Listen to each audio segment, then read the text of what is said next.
Chapter 5. The $1 Million Bond Robbery. "What a number of bond robberies there have been lately," I observed one morning, laying aside the newspaper. "Bro, let us forsake the science of detection and take to crime instead." "You are on the, how do you say it, get-rich-quick tack, eh, mon ami? Well, look at this last coup, the $1 million worth of Liberty bonds, which the London and Scottish Bank was sending to New York, and which disappeared in such a remarkable manner on board the Olympia. If it were not for the mal de mer, and the difficulty of practicing the so excellent methods of La Verrière for a longer time than the few hours of crossing the channel, I should delight to voyage myself on one of these big liners," murmured Poirot dreamily. "Yes, indeed," I said enthusiastically. "Some of them must be perfect palaces, the swimming baths, the lounges, the restaurant, the palm courts. Oh, really, it must be hard to believe that one is on the sea." "Me, I always know when I am on the sea," said Poirot sadly.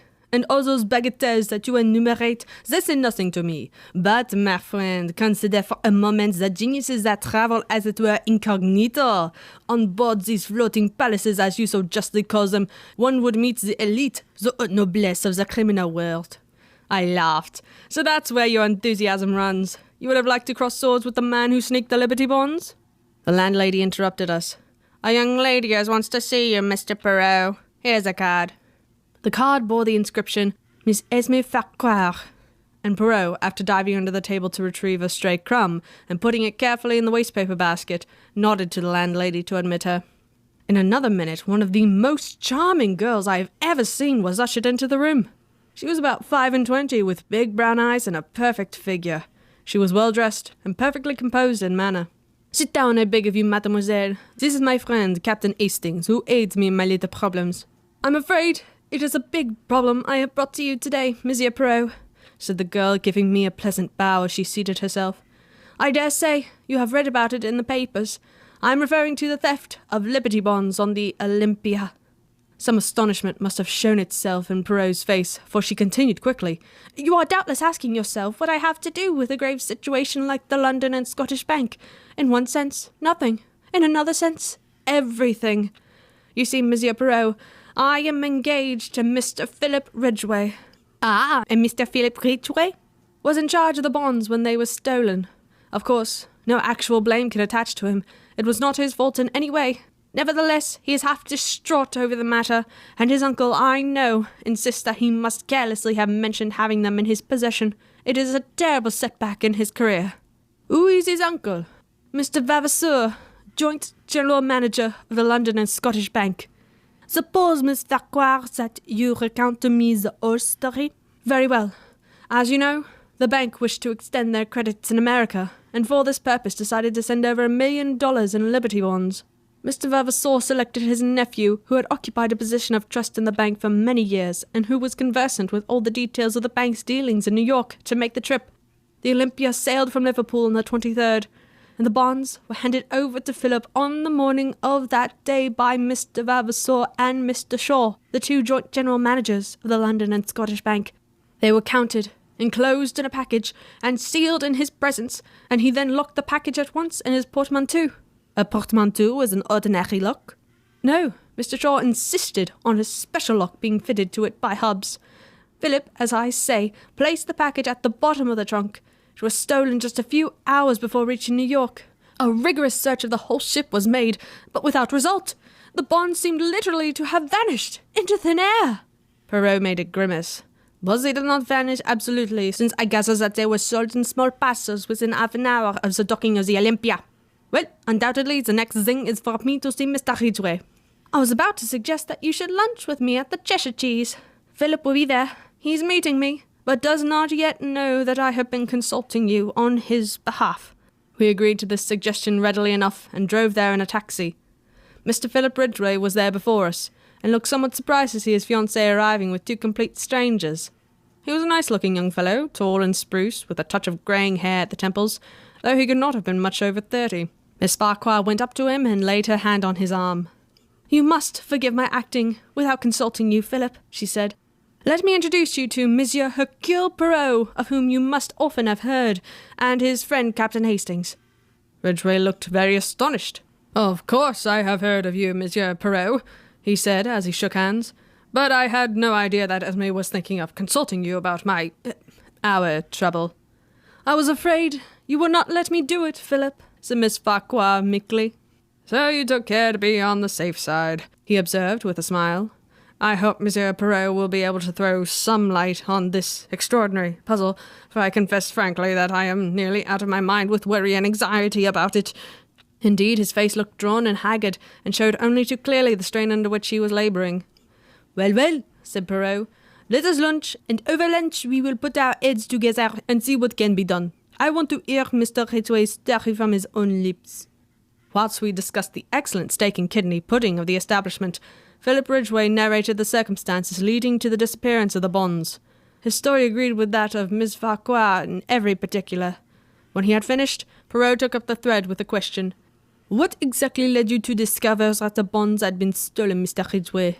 He laughed rather bitterly. The thing stared me in the face, Monsieur Poirot. I couldn't have missed it. My cabin trunk was half out from under the bunk, and all scratched and cut about where they tried to force the lock. But I understood that it had been opened with a key. That's so. They tried to force it, but couldn't, and in the end they must have got it unlocked somehow or other. Curious, said Poirot, his eyes beginning to flicker with the green light I knew so well. Very curious. They waste much time trying to prise it open, and then, sapristi, they find they have the key all the time, for each of Hobbs's locks are unique. That's just why they couldn't have had the key and never left me day or night. You are sure of that? I can swear to it, and besides, if they had had the key or a duplicate, why should they waste time trying to force an obviously unforceable lock? Ah, that is exactly the question we are asking ourselves. I venture to prophesy that the solution, if we ever find it, will hinge on that curious fact. I beg of you not to assault me if I ask you one more question. Are you perfectly certain you did not leave the trunk unlocked?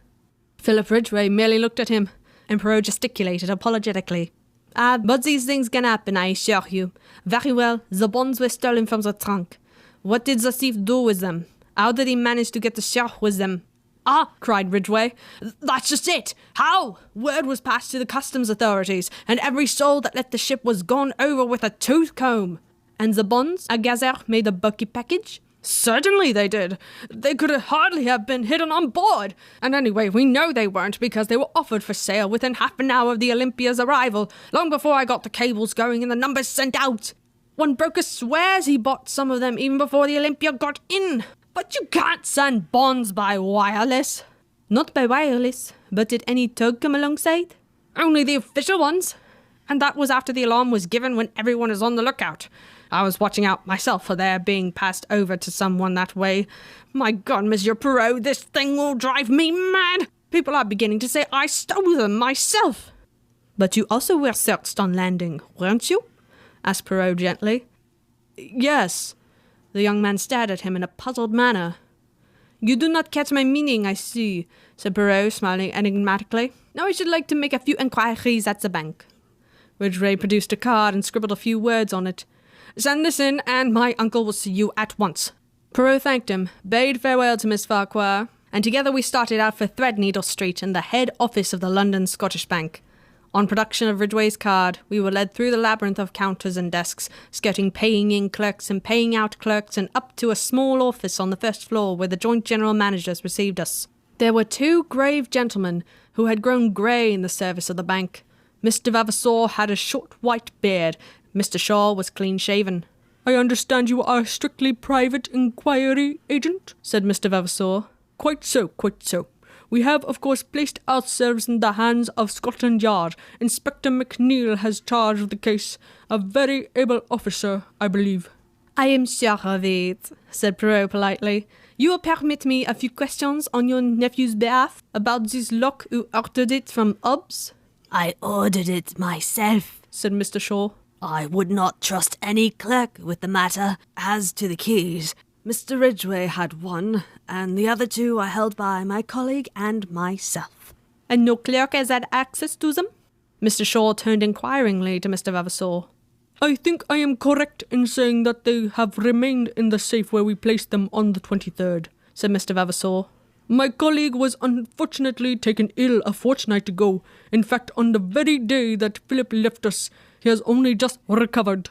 Severe bronchitis is no joke to a man of my age, said Mr. Shaw ruefully, but I'm afraid Mr. Vavasor has suffered from the hard work entailed by my absence, especially with this unexpected worry coming on top of everything. Poirot asked a few more questions. I judged that he was endeavouring to gauge the exact amount of intimacy between uncle and nephew. Mr. Vavasor's answers were brief and punctilious. His nephew was a trusted official of the bank, and had no debts or money difficulties that he knew of.